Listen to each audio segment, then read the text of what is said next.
Assalamualaikum warahmatullahi wabarakatuh. Saya akan mempresentasikan PPT saya tentang pendanaan perusahaan dan pasar modal. Perdagangan di pasar modal. Pasar modal merupakan tempat investor untuk menanamkan investasinya dengan risiko yang ditanggung untuk mendapatkan yang diharapkan. Istilah penting dalam pasar modal ada yang dinamakannya perusahaan publik, bursa paralel, bursa utama, bursa sekunder, dan bursa prospektus. Saham dibagi menjadi 3 bagian. Ada saham biasa, saham preferred, dan kepemilikan saham. Dan tipe risiko saham biasa yaitu risiko sistematik dan non-sistematis. Strategi investasi saham. Dalam melakukan investasi ke dalam bentuk saham, investasi akan dihadapkan dalam berbagai pilihan strategi pasif maupun aktif. Strategi pasif terdiri dari strategi beli dan tahan, kedua index funds.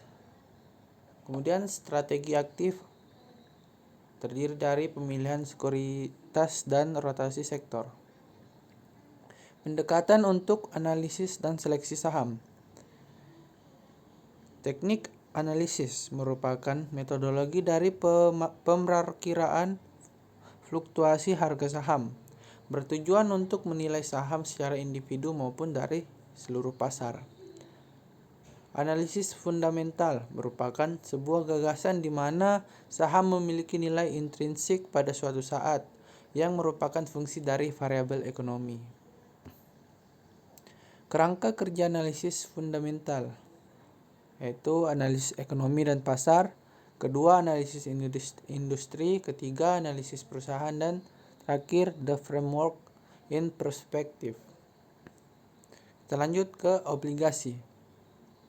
Obligasi adalah instrumen utang jangka panjang dalam kontrak surat obligasi di mana ada pihak yang mendapatkan bunga dan membayar kembali utang yang dilakukannya. Umumnya tidak dijamin dengan aktiva tertentu. Tren penting dalam obligasi. Ada namanya junk bond, merupakan tipe dari obligasi yang memiliki tingkat risiko tinggi dan termasuk dalam kategori BB atau lebih rendah lagi serta berbunga tinggi. Kedua, ada strategi dalam obligasi. Ada strategi pasif, imunisasi, strategi hybrid, dan strategi aktif.